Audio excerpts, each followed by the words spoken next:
guys you were in here. My name is Doppler Dan, the Ultrasound Man, and today I'm going to be teaching you about 3D ultrasound. Actually, I was just over here reviewing some 2D ultrasound. You can come on over and take a look. So this is a 2D ultrasound image. This is our standard image. As you can see, it's kind of plain and flat and grayscale. Not too much going on, but today we're going to spice things up. So let me show you all about 3D ultrasounds. In the early 1970s, a man named Tom Brown engineered the first multiplanar scanner, which ultimately led to what we know 3D ultrasound today. Despite his advancements, the 3D ultrasound era did not begin until the 1990s. In the early 1980s, a man named Kazunori Baba from Tokyo, Japan invented the very first 3D ultrasound system.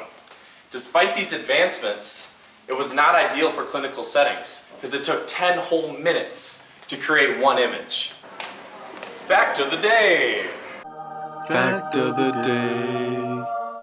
We all know humans can't hear audible ultrasound frequencies, but there's actually 4 animals that can. Dolphins, dogs, mice, and bats. Ugh, I hate bats. They give me the heebie-jeebies. We're here at Frequency Frida's office, and she has a lot to say about 3D ultrasound. Let's go see what she has to say. Hey, Frequency Frida, how's it going? Good, how are you, Doppler Dan? Good. Well, we just had a couple questions for you. I'm teaching everybody about 3D ultrasound today. Awesome. So we were seeing what you could teach us. Well, that's my favorite subject. I have so much to say about it. Let's get started. So I'm going to take you back to the basics of how an ultrasound image is actually formed. The first thing that happens is that the transmitter of the ultrasound machine sends out an electrical pulse to the transducer. Wait a second. Bang! Where's my transducer? Sorry, Miss Frida. Thank you. Interns, right? Anyways, the electrical pulse is sent to the transducer, and once it reaches the transducer, there are crystals inside of here that convert that electrical energy into sound waves. Pretty crazy, right? That is crazy. Yeah, there's actually a name for it too, and it's called the piezoelectric effect. Wow. Keep that in your knocker right there. So, if I'm scanning somebody, let's say Doppler Dan here, and I put the transducer onto his skin. Oh, woo! Come that tickles. on now. Come on, So, Frida. If I put the transducer right here, the sound waves are sent into his body, and those sound waves actually are reflected back. And that, my friends, is called the pulse echo principle.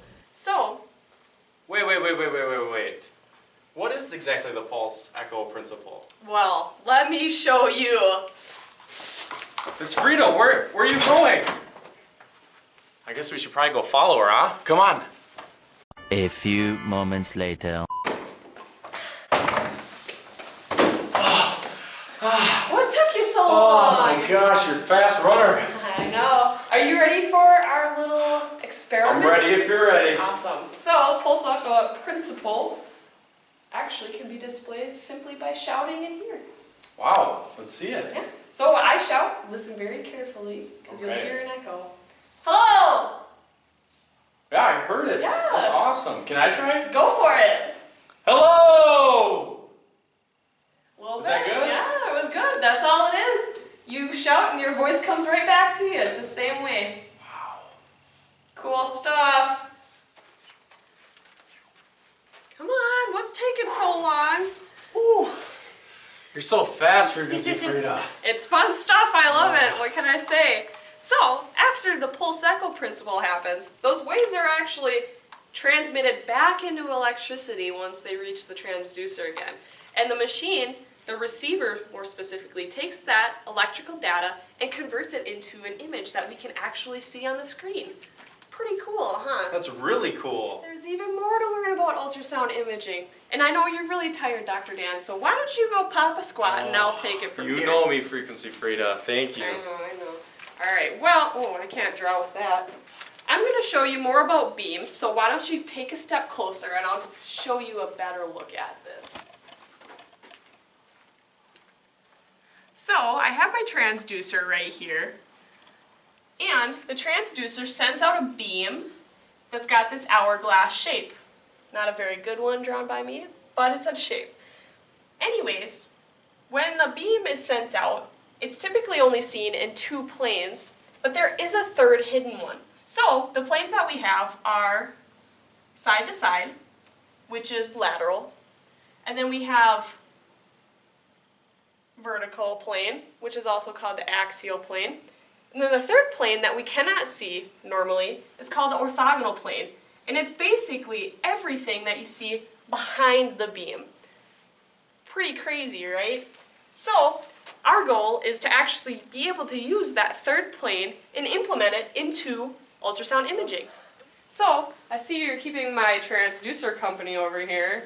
It's a pretty special one.